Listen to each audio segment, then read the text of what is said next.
અમરેલી નગરપાલિકાની ચૂંટણીઓમાં છેલ્લા દિવસે ભાજપ અને કોંગ્રેસની અમરેલી શહેરમાં નીકળી રેલીઓ છેલ્લા દિવસે જનતાને મનાવવાના બંને પક્ષો દ્વારા ભરપૂર પ્રયત્નો કરવામાં આવ્યા। અમરેલી કોલેજ સર્કલ ખાતેથી કોંગ્રેસની એક બાઇક રેલી નીકળી હતી, જે શહેરના રાજમાર્ગો પર ફરી હતી। આજે ચૂંટણી પ્રચારના છેલ્લા દિવસે કોંગ્રેસ દ્વારા પોતાનું માહોલ બનાવવાના, પોતાના તરફી જનતાને વાળવા માટેનો પ્રયત્ન કરવામાં આવ્યો હતો। તમામ વિસ્તારોમાં આ રેલીએ ફરી હતી અને છેલ્લે કોંગ્રેસ કાર્યાલય ખાતે એ રેલીની પૂર્ણાહુતિ થઈ હતી। બપોર બાદ ભાજપ દ્વારા પણ એક પદયાત્રા તારીખની તમામ 44 ઉમેદવારોએ સાફાઓ બાંધીને સાથે સાથે ઢોલ નગારા સાથે ધ્વજ સાથે કાર્યકર્તાઓ જનતાને મળવા નીકળ્યા હતા, જનતાને રીઝવવા નીકળ્યા હતા અને એ રેલી પણ અમરેલી શહેરના તમામ રાજમાર્ગ પર ફરી હતી। છેલ્લા દિવસે તમામ બંને પક્ષો દ્વારા જનતાને રીઝવવાના અદ્ભુત પ્રયત્નો કરવામાં આવ્યા હતા।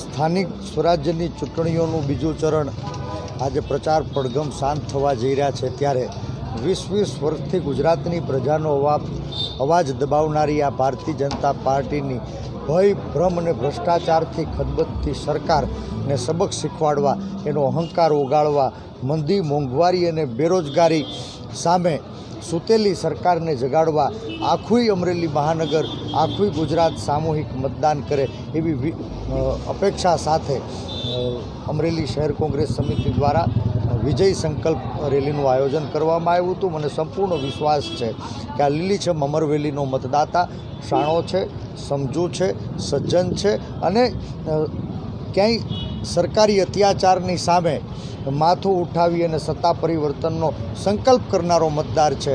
28 તારીખે આખું ગામ 18 વર્ણ સાગમટે મતદાન કરશે, ભાજપના અહંકારને ઓગાળવા કમળને કચડી નાખશે, હાથના બટન સામે નિશાન દબાવી કોંગ્રેસ પક્ષના ઉમેદવારોને સૌ આશીર્વાદ આપે એવી વિનંતી કરું।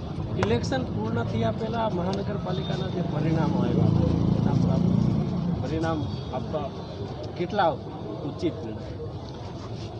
લોકશાહીમાં અસંમતિનો અધિકાર, જેનાથી લોકશાહી ફૂલી ફાલી અને પાંગરીથી વૈચારિક વિવિધતાની વચ્ચે, સામાજિક વિવિધતાની વચ્ચે, ભાષા અને પ્રાંતની વિવિધતા વચ્ચે એકતાનો ગુલદસ્તો ગૂંથનારા ગાંધી અને સરદારે આ દેશને આઝાદી અપાવી હતી। આજ કમનસીબે બે ગુજરાતીઓ ફરી પાછા દેશની નવી પેઢીને ગુલામ બનાવવાનું ષડયંત્ર રચી રહ્યા છે।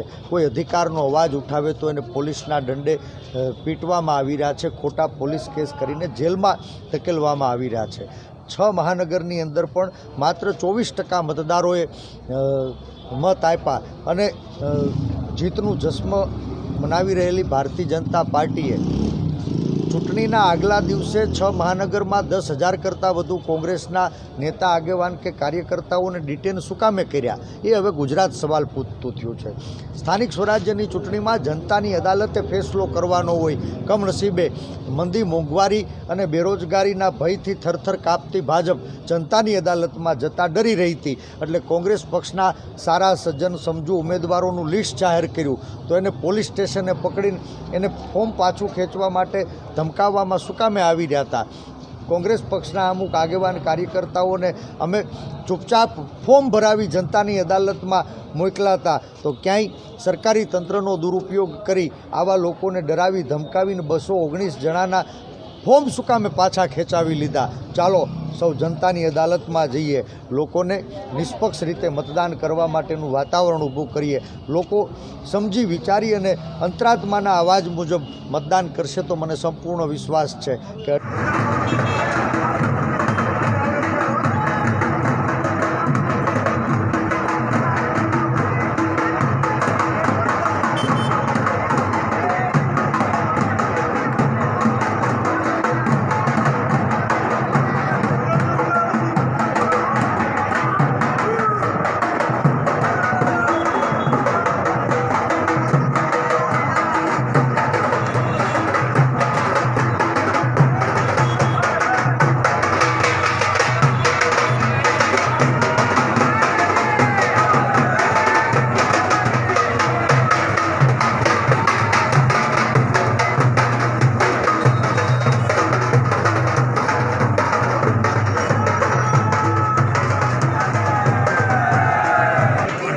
જનતા પાર્ટી અમરેલી નગર નિગમના ચૂંટણીની અંદર જે પ્રકારે ભારતીય જનતા પાર્ટીનો ચુનાવ પ્રચાર આ છેલ્લી ઘડીઓમાં છે, નગરના 44 ઉમેદવાર આજ નગર યાત્રાએ નીકળી અને ભારતીય જનતા પાર્ટીના તમામ મતદારો જો મળવા માટે વિનંતી કરવા માટે નીકળ્યા છે કે આવનારા 5 વર્ષ ભારતીય જનતા પાર્ટીને આશીર્વાદ આપો. જે 5 વર્ષની અંદર અમરેલીની જનતાએ ભોગવું છે એમાંથી અમરેલીની જનતાને અમે બહાર કાઢીશું. જે પ્રકારે ભારતીય જનતા પાર્ટી અમરેલી મહાનગરે પોતાનું ચૂંટણી એજન્ડા, ચૂંટણી પછી કેવા પ્રકારના કામ અમે કરીશું એના માટેના વચનો આપ્યા છે, એ 100% અમે નિભાવીશું. કારણ કે જે પ્રકારે કેન્દ્રની અંદર કે રાજ્યની અંદર ભારતીય જનતા પાર્ટીએ જેટલું કહ્યું છે એ તો કર્યું છે, એના ઉપરાંત પણ પ્રજાને જે પ્રકારનું કામ જોઈએ છે એવું ભારતીય જનતા પાર્ટીએ કરીને બતાવ્યું છે. એટલા માટે જે ભરોસો ભારતીય જનતા પાર્ટી ઉપર પ્રજાને હતો એના કરતાં પણ વધારે સીટ આપી અને ભારતીય જનતા પાર્ટીને તાજેતરમાં 6 મહાનગરની અંદર વિશ્વાસ ભારતીય જનતા પાર્ટી ઉપર મૂકી અને આશીર્વાદ આપ્યા છે. અમરેલીના અમારા 44 ઉમેદવાર અત્યારે વિનંતી કરવા માટે નીકળ્યા છે કે જે ભરોસો 6 મહાનગરોએ ભારતીય જનતા પાર્ટી ઉપર મૂક્યો છે એ જ ભરોસો અમરેલીની જનતા મૂકી. અમે તમારો ભરોસો તૂટવા નહીં દઈએ એ વિનંતી કરવા માટે અમે નીકળ્યા છીએ. આખું જે પ્રકારનો માહોલ અત્યારે આપ જોઈ રહ્યો છો, અમરેલીના અમારા જિલ્લાના અધ્યક્ષભાઈ શ્રી કૌશિકભાઈ, શહેરના અમારા અધ્યક્ષભાઈ શ્રી તુષારભાઈની આગેવાનીમાં 44 ઉમેદવારો અત્યારે નગર યાત્રાએ નીકળી અને લોકોને વિનંતી કરશે.